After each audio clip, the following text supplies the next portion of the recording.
Hello viewers, today we're going to be comparing probably two of the best vintage air conditioners that were ever made in the production of air conditioners. We're going to be comparing two really well-known brands that made extra good quality products, and we're going to compare them. We're going to go over their history. We're going to do some temperature checks. And one of them hasn't even been cleaned yet, and yet it's still kicking, and it's the most recent acquisition. So we're going to start off with this unit here. This is the longest resident of my collection. This is the 1965 Fetters Weather Wheel. This is the rare 12,000 BTU model on 115 volts. And this is set up just like Russ's 14K Weather Wheel, which is a 220 version of mine with the same setup and a slightly larger compressor. But it's the same compressor type though. They are both Tecumseh AJ, both his weather wheel and mine.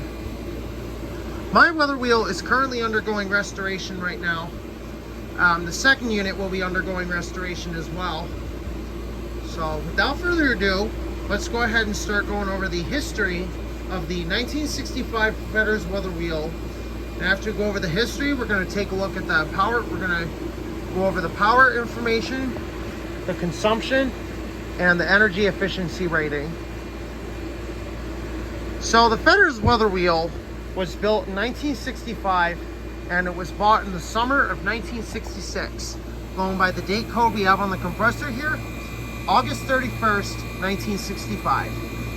So that means this unit was, and if we look at the information here, we got 040E19, which I believe is the catalog number for the compressor, or a part number.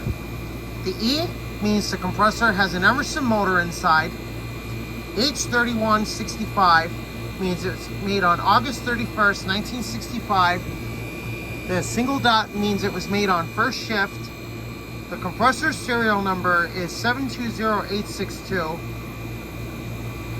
The voltage on this compressor is 115 volts on 60 hertz, and on 50 hertz, it is 100 volts. Single phase, the compressor model is AJM1594. So this is a Tecumseh AJ series compressor. And these are probably some of the best known compressors, and they are famous for what we air conditioner buffs call the classic AJ shake, because these things shake on startup when they first start building head pressure. But that's what makes these compressors so cool and so famous, is the classic AJ shake. And the locked rotor amps is listed on here as well. Locked rotor amps 45.0. So that means if the compressor should seize up or have a difficult time starting, it'll draw 45 amps to get itself going again. Now, the way these compressors work, these are different than a conventional reciprocating compressor, because these ones are like the larger AH and AW series compressor, where the cylinders on the AH and AW and the cylinder on the AJ, the cylinder is right down here at the bottom. So the cylinder is right there. That's your discharge line, which goes to the condenser. That's our suction line coming back from the evaporator, which is nice and sweaty. And right here is our process tube. Now the AJ compressor, the compressor oil is cooled by the refrigerant itself. So when it enters the suction line, it goes down through the bottom of the compressor, which I think it goes to the bottom of the compressor, but it also goes around the motor, which keeps the compressor cool while it's running. And the thing with the Tecumseh AJ compressors, especially like the AJM12 and larger models, is these compressors are equipped with what's called an anti-slug feature, which keeps liquid refrigerant moving. As we can see, the AJ is running very, very well. This thing has been in service since I got it. And the first test was in March of 2022. And that's when it was down for quite a few months, undergoing restoration and inspection. This thing does not have any leaks at all. It still has a full charge of R22 refrigerant. and this thing is going to be 60 next year.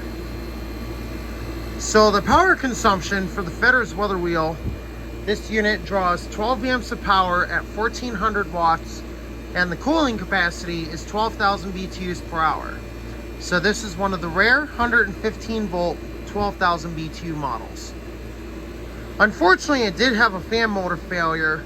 So you can see I have high velocity fans set up in order to keep it operating properly. And I've added this fan here on the condenser. This helps reject the heat from the condenser and it shoots it. So it does help the unit run more like it should, because I noticed without this fan here, it would run much hotter than normal, topping 150. But it looks like we are running at about 140, which is pretty good for these old units. You know, 140 degrees is actually pretty good, especially since we're just using high velocity fans to keep it running. That way it doesn't freeze up and cause problems to the compressor. So the energy efficiency on this unit is 8.57, which is very high for an air conditioner of the mid-1960s. With this much capacity at that much power consumption, this thing is very efficient for 2020 standards, you know, for a vintage air conditioner. Now, in 2020, this would be a lower efficiency unit, but back in 1965, when this was built, 8.57 was actually pretty high for a 12,000 BTU air conditioner at 1400 watts. Now this unit here, this is the newest resident of my collection. This is a 1977 GE Superthrust air conditioner. This thing is from 1977. It's still kicking after sitting for almost 20 years.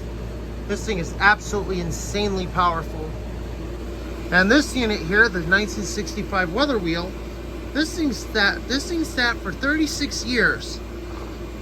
And it fired right up after I first got it in 2021, after it was taken out of service in 1985 when the mill had closed down. So this unit here, like I said, it's from 1965, and its service career was in a clothing mill. How about that?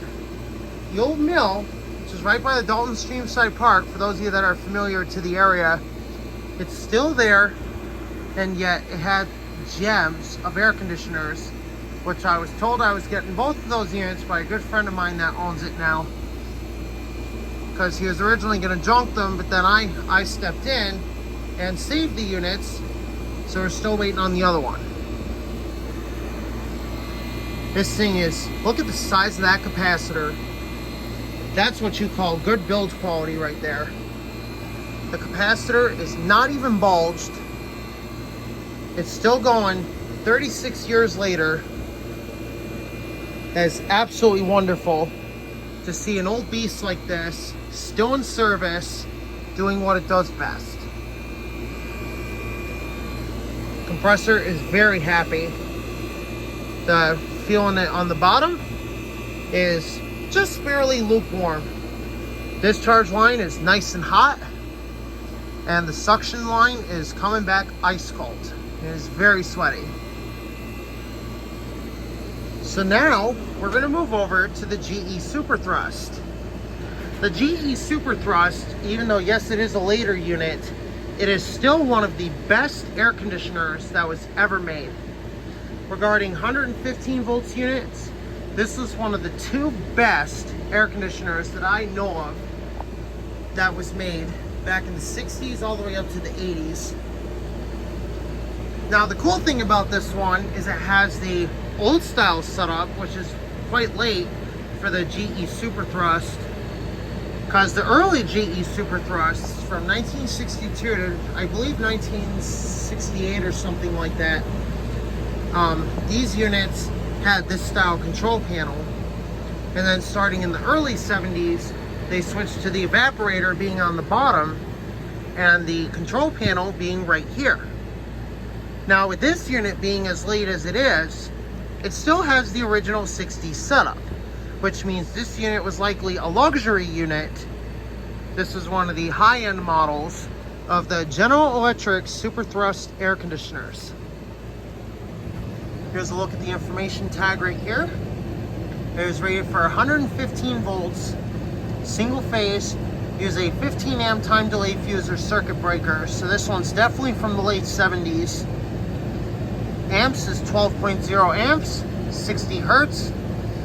Cooling watts is 1375, so it's pretty much just like the weather wheel. 10,500 BTUs per hour, so we call it a 10.5K BTU. Refrigerant 22, 18.5 ounces. Oil, 325 cubic inches, or cubic centimeters, excuse me. So General Electric even included the oil charge, which is 325 cubic centimeters. And look at that evaporator. Look at all that condensate dripping. That's how good these things are. This thing is still kicking even before cleaning, and this thing is still making condensate. Blowing ice cold, it's got a full charge. Let's take a look at the guts of this thing. Look at that, there's the guts right there.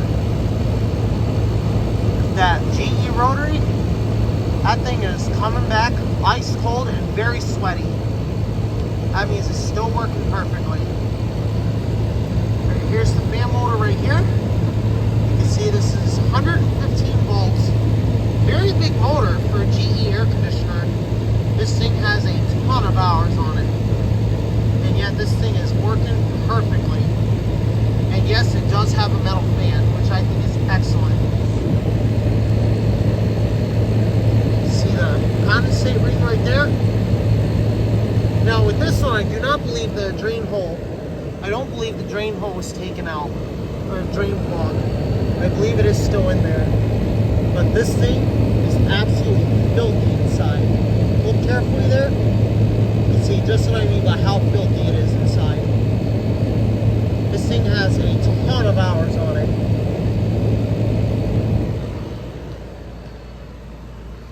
These things are still kicking, even though they've never been cleaned or serviced, and they're still kicking years later.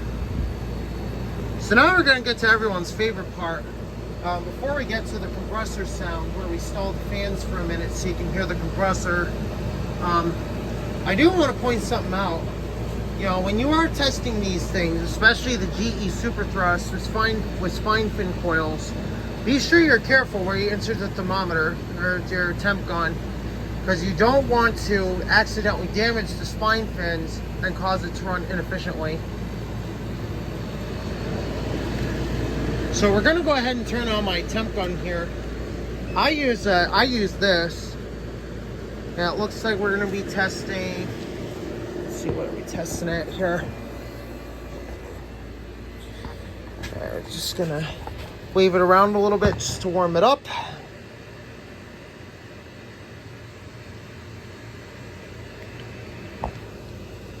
We're testing at 71 degrees. So we're testing at 71 degrees in here, unknown humidity. 72 degrees. So we're testing at 72 just like last time. And we're gonna see how well these things are performing. So we're gonna start off with the 1965 Fedder's weather wheel first, because this thing is a very powerful machine. So we're gonna go ahead and drop that right down into the cooling chamber.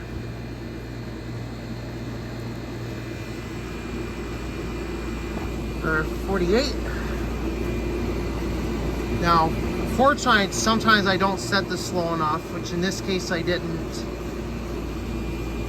So there's our temperature reading right there. It is actually 74 degrees. I didn't wave it enough to get up to full temperature. It is 74 degrees in here over unknown humidity, and the weather wheel is throwing out 41. So that's a 33 degree difference, which is well above the 20 degree, difference, for input versus output air.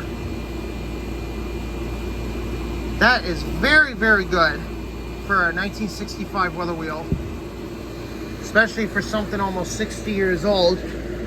So now with the GE Superthrust, we're going to compare as well. So we're going to go ahead and stick it right in here. Okay, so you want to be careful with the spine fins, you don't damage them. Now, like I said, and the unit I was mentioning that wasn't cleaned out yet is actually this one. This is the GE Superthrust. You know, it hasn't been cleaned yet, but it's going to be getting cleaned out, and it's going to perform as good as new once it's cleaned. Look at that, 41. So this one's throwing just about the same as the Fetters. They're both throwing out 41 degrees, 41 degree air output temperature compared to 74 degrees going in. So that's also a 33 degree difference. So even though, yes, the heat load is a little higher because they're both rejecting heat right now, you know, into the area like these humidifiers, they are actually performing very, very well. And this is the way they should be running. And like I said, I use an actual air temperature thermometer.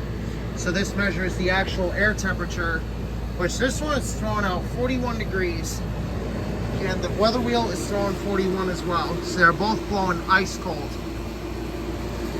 So now we're going to go ahead and get the actual heat output from the condenser coils of these units. So we're going to come back over to the Fetters here, and we're going to go ahead and get the actual air output temperature coming out of the coil.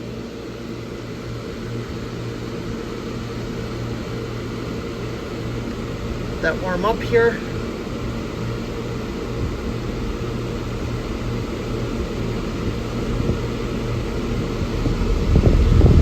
So now, according to the other thermometer, according to this thermometer here, we're running almost 145, which is quite hot.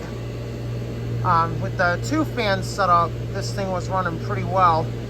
It was running like 125, but because that fan seized up, unfortunately we had to just switch over to this one. And this thing is rejecting a ton of heat.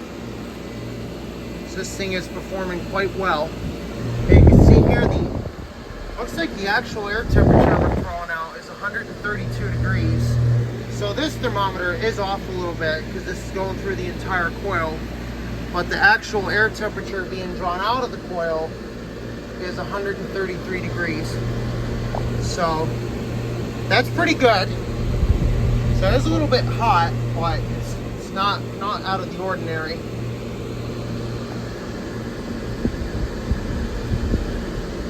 So now let's see what the GE is throwing. Even though this one has its own fan working properly, we're still going to compare anyway. So to give you guys an idea how hot it runs.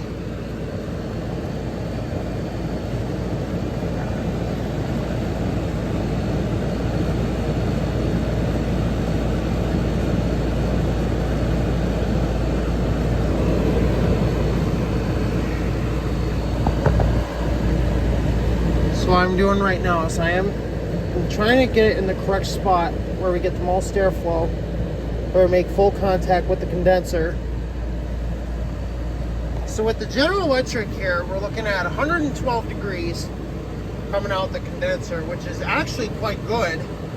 You know, we're coming right off the bottom here, coming just about liquid head pressure, which these things, it's usually about 250 over 68, which is 117 over 39 degrees. So that's actually pretty good. So 114 compared to 133, that is a pretty good comparison there. So the GE is not running as hot because this theory of the spine fin coils was correct for more efficient heat output from the air conditioner itself. 115, look at that. We are right on spec here. That right in the light there so you can see it. But yeah, the GE is shaking a little bit. I'm assuming it's slightly out of balance, so we are going to have to fix that. But overall, the air conditioner itself is running very, very well. So now we're going to get to everybody's favorite part, where we stall their fans out for a minute. And we're going to let you hear them together.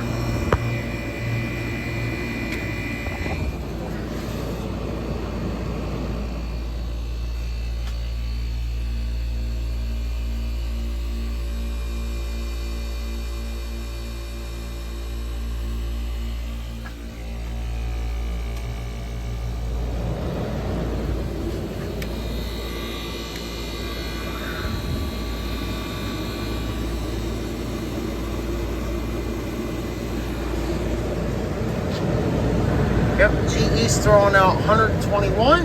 It's going right back down to 115. So that's actually pretty good for an old Superthrust like this. And just like that, we're gonna check both evaporators now. Look at all that condensate. This thing is excellent at pulling moisture and keeping it cool.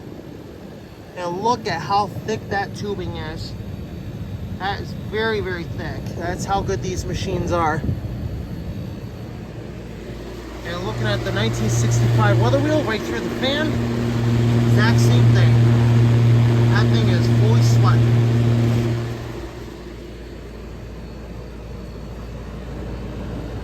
Just like that, these things run super well.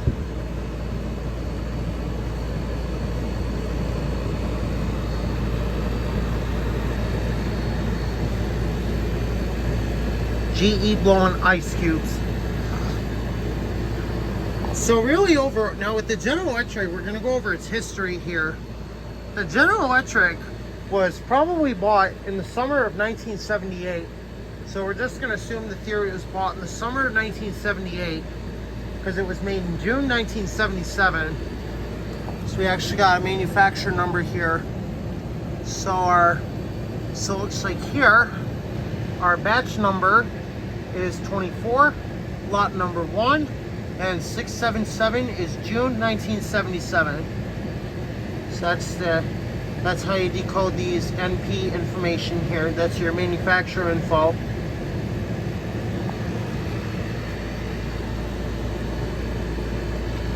So there they are. This is the 1977 GE Superthrust compared to the 1965 Fetters weather wheel. Absolutely awesome machines. They run super well, and there's nothing better than vintage air conditioners on a hot day. So now we're going to go ahead and shut the units off. So we're going to go ahead with the Fetters first.